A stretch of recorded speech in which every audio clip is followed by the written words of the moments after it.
ini butuh kepedulian adik-adik dan stakeholder terkait untuk bagaimana kita bisa peduli dengan lingkungan pesisir pantai dengan kita bersama-sama masyarakat untuk melakukan pembersihan pantai.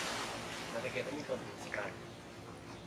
Lalu kemudian khusus untuk lokasi di Malaka, karena pengembangan mangrove belum terlalu intensif, maka adik-adik di Malaka sana bisa mulai dengan sosialisasi dulu.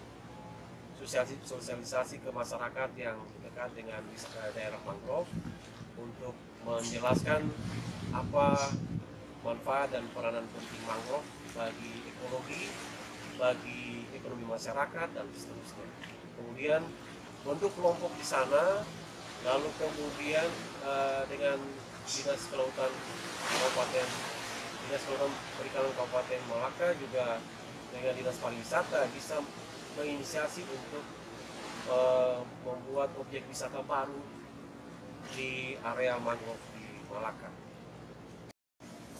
Baik adik-adik mahasiswa beserta KBPM, melanjutkan apa yang telah disampaikan oleh pemateri pertama tadi terkait dengan program Silvo Fishery yang menjadi target program kegiatan KBPM dari Fakultas Perikanan dan Ilmu Kelautan. Salah satunya adalah kegiatan pengolahan hasil perikanan atau disebut dengan teknologi pengolahan hasil perikanan. Salah satu potensi yang menjadi potensi utama yang ada di wilayah kita Nusa Tenggara Timur, baik itu yang ada di Kota Kupang maupun di Kabupaten Kupang, adalah produk ikan. Produk yang dihasilkan dari olahan ikan ini berbagai macam. Salah satunya adalah teman-teman bisa memanfaatkan ikan yang ada untuk dibuat menjadi produk olahan seperti abon ikan. Kemudian ada beberapa produk diversifikasi olahan yang menjadi ciri khas dari olahan hasil perikanan, yaitu seperti nugget, kemudian ada steak ikan, selanjutnya ada kaki naga. Mungkin nama-nama ini sudah familiar untuk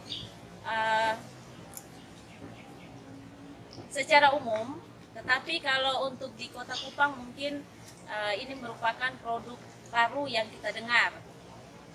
Selain dari itu, dapat juga dimanfaatkan menjadi beberapa produk, misalnya kerupuk ikan dan lain sebagainya. Itu dari produk olahan ikan. Selain dari produk diversifikasi tadi, dapat juga kita manfaatkan olahan daging ikan yang kita peroleh, itu dibuat menjadi pasta, kemudian kita olah menjadi bakso ikan. Kemudian ada produk turunan lain, yaitu seperti sosis dan lain sebagainya.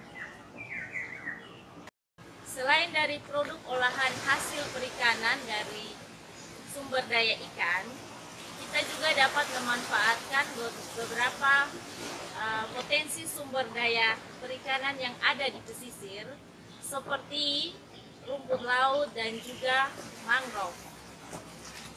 Untuk produk olahan rumput laut sendiri, kita dapat memanfaatkannya menjadi beberapa produk. Seperti kita bisa membuatnya menjadi dodol dengan memanfaatkan tepung rumput laut, ataupun kita bisa memanfaatkan langsung rumput laut yang ada dengan melakukan teknik penanganan pasca panen. Kemudian kita membuatnya menjadi bubur rumput laut dan diolah menjadi produk seperti dodol tadi, kemudian permen rumput laut, sirup rumput laut, manisan rumput laut, dan lain sebagainya. Selain dari produk rumput laut, kita juga dapat memanfaatkan sumber daya mangrove yang ada sebagai produk-produk olahan. Mungkin ini sesuatu hal yang baru, karena untuk di Kota Kupang sendiri dan Kabupaten Kupang, untuk olahan mangrove ini kita belum familiar. Jadi mangrove ini sebenarnya untuk wilayah Indonesia sendiri pemanfaatannya sudah cukup banyak. Khusus untuk kita di NTT mungkin kita dapat mempelajari dari berbagai macam informasi yang diperoleh bahwa produk mangrove ini bisa kita manfaatkan dari daun yang ada, kemudian buah mangrove yang ada menjadi produk-produk olahan seperti misalnya daun kita dapat memanfaatkannya menjadi teh dari daun mangrove. Untuk beberapa referensi tentang teh dari daun mangrove sendiri itu sudah dilakukan beberapa penelitian oleh peneliti bahwa kandungan di dalam daun mangrove itu memiliki antioksidan yang tinggi, sehingga ini menjadi suatu hal yang penting karena di masa pandemi COVID yang ada ini kita dapat memanfaatkan produk lokal yang ada untuk menjadi pangan yang bisa memenuhi kebutuhan tubuh kita. Salah satunya adalah antioksidan. Kemudian yang berikut, kita dapat memanfaatkan mangrove menjadi produk buah mangrove itu dimanfaatkan menjadi produk yang dapat dibuat. Kita mengambil patinya, kemudian kita akan memanfaatkan pati tersebut dengan mencampurkannya atau mengkombinasikannya dengan tepung-tepung yang lain, kemudian kita membuatnya menjadi produk olahan seperti bolu dan lain sebagainya.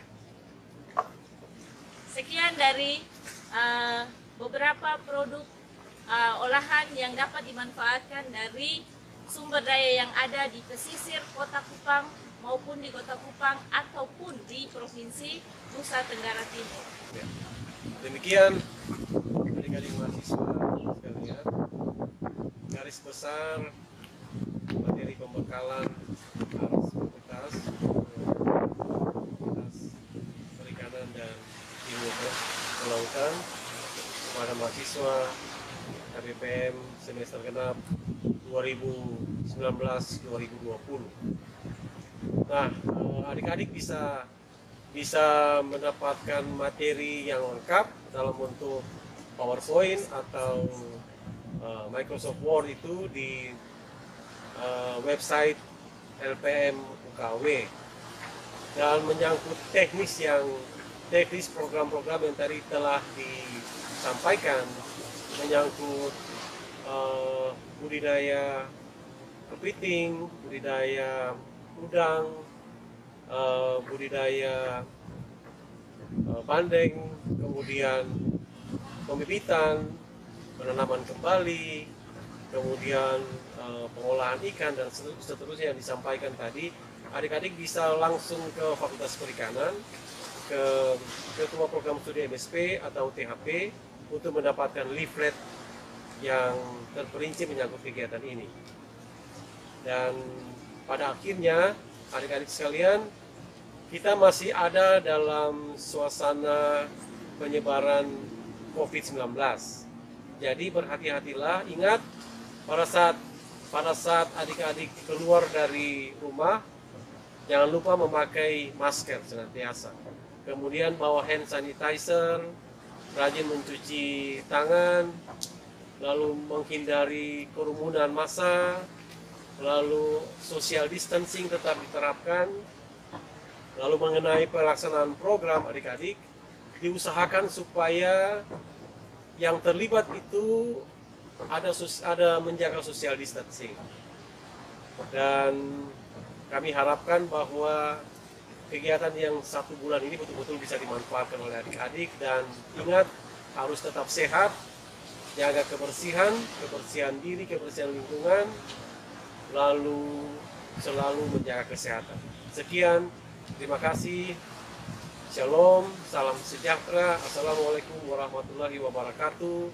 Om Swastiastu, Namo Buddhaya, Salve, salam kebajikan, salam sehat.